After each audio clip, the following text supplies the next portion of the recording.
Hello everyone, আসসালামু আলাইকুম। আমরা কিছুদিন আগেই সিলেটে ঘুরতে গিয়েছিলাম। কিছু ভিডিও আমরা করে রেখেছিলাম, কিন্তু ব্যস্ততার কারণে ভিডিওগুলো আপনাদের সাথে শেয়ার করা হয়নি। সিলেটের প্রথম দিনেই আমরা ঘুরতে গিয়েছিলাম হযরত শাহজালালের মাজারে। এর আগেও আমি একবার আমার বাবা মার সাথে সিলেটে এসেছিলাম, কিন্তু সেই সময় যে কোনো একটা কারণে আমাদের মাঝারে ঘুরতে আসা হয়েছিল না। তবে এখানে এসে প্রথমেই আমি গজার মাছগুলো দেখতে চলে এসেছি। সবাই গজার মাছগুলোকে ছোট ছোট মাছ কিনে খেতে দিচ্ছিল, তা দেখে আমরা উৎসাহিত হয়ে মাছগুলোকে মাছ খাওয়ালাম। গজার মাছগুলো কিন্তু দেখতে অনেক বড় বড় ছিল। তবে এখানে এসে সব থেকে আমার বেশি খারাপ লেগেছে এই বিষয়টা দেখে।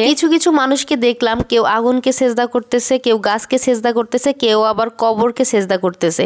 আসলে এই বিষয়টা দেখে খুবই খারাপ লেগেছে, এটা কিন্তু একদমই ঠিক না। তো যাই হোক, তারপরে আমরা মাজার থেকে বের হয়ে কিছু কেনাকাটা করার জন্য চলে আসলাম। এখান থেকে দেখে কিছু ইন্ডিয়ান সাবান, আচার, তসবি, তারপরে ফাহিম বাবুর খেলনা, এগুলোই নিয়ে নিচ্ছিলাম বাসার জন্য। আর এদিকে তো আপনাদের ভাইয়া আমাকে বারবার তাড়া দিচ্ছিল যে ওর নাকি অনেক বেশি ক্ষুধা লেগেছে। শুধুমাত্র ওর না, আমাদের সবারই অনেক বেশি ক্ষুধা লেগেছে, কেননা অনেক ঘোরাঘুরি করেছি আমরা। জার্নি করার কারণে আমরা সবাই খুব বেশি ক্লান্ত। যদিও আমার ভ্রমণ করতে, ঘোরাঘুরি করতে খুব বেশি ভালো লাগে না, তবে আপনাদের ভাইয়া খুব বেশি পছন্দ করে ঘোরাঘুরি করতে। আমার তো বাসা থেকে বাজারে যেতেই খুব বেশি বিরক্ত লাগে। আর ভাবা যায় যে আমরা কত দূর থেকে কত দূর চলে এসেছি ঘোরাঘুরি করার জন্য।